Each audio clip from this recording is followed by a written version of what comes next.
The girl rescued her younger brother from the mouth of a monster, only to find that he was left with only half of his body. Even so, she didn't give up. She took her brother to the doctor and underwent the most brutal surgery. She chose to transplant her brother's head onto her own body. In his dream, the younger brother watched helplessly as his sister left. He tried to chase after her but found his lower body trapped. When he looked down, he realized he was fused with a mass, which was his sister's body. 2 months later, the boy woke up successfully, but as soon as he opened his mouth to speak, he sensed something was wrong. He hurried to look in the mirror and was shocked to find that he had taken on his sister's appearance.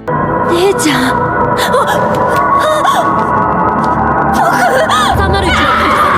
At that moment, the boy completely broke down. He couldn't accept the fact that he had become his sister. He covered his head and roared like a madman. Everyone thought he had gone crazy, so they injected him with a sedative to force him to calm down. After waking up, the boy tremblingly removed the bandage on his head. With a glimmer of hope, he looked at the mirror again, but the glaring stitching wound on his head shattered his last hope. 4 months later, the boy's wound finally healed completely. He began to skillfully control this body. The first thing he did was to look for his eldest brother whom he hadn't seen for years. However, he learned that his brother had been killed. Not willing to accept this, he rushed to the orphanage, only to find it empty. When he asked a passerby, he learned they've moved away. The best money-making racer among them died, and the team leader is missing. どこかよそへ行ったよ。